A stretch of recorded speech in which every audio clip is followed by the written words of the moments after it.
Now I'm going to log in with subcontractor's username to register and issue an inspection notice in system.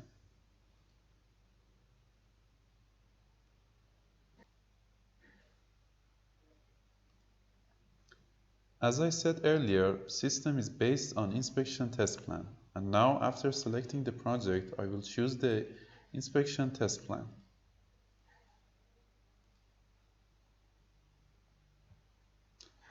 After pressing the add button, the system requires some information. I select area, then unit, and the discipline. Now, based on the entered information, the software will automatically detect the related subsystem or subsystems. After that, if the inspection notice is related to an equipment, you can choose the equipment. Otherwise, you can move on. In this case, I will choose a fixed equipment.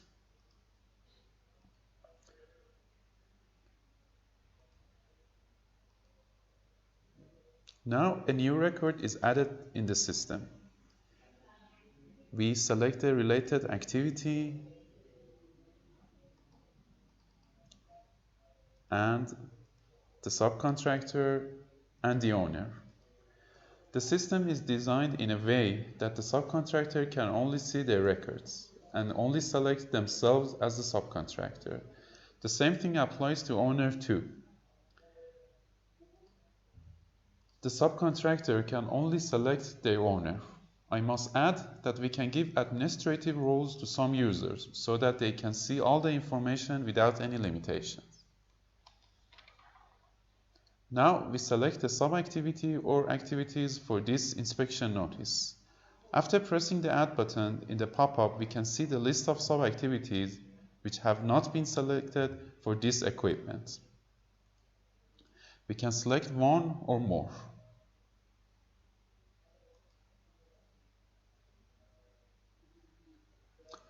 We can issue one inspection notice for more than one sub-activity. If the sort order has the same number, for example 1, in the system we can issue one inspection notice. But the system sorts them in order by default and controls the sequence in order too. For example, the second activity cannot be started sooner than the first one. Finally, we save the information.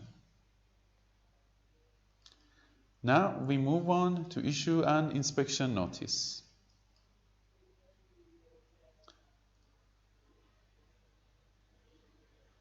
Now I have to fill in the required information for issuing this inspection notice. The first one is the notice number, which the system automatically generates based on the project's numbering procedure. Then we enter description or the details.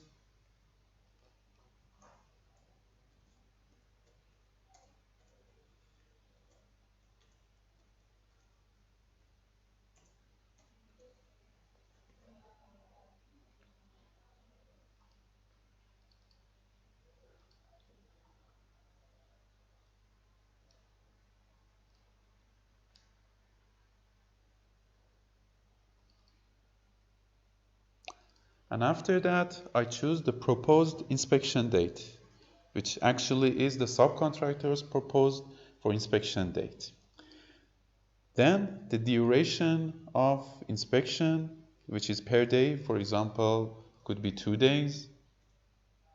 And then the hour of the inspection. And after that, the minutes. And finally, the reference documents of the inspection.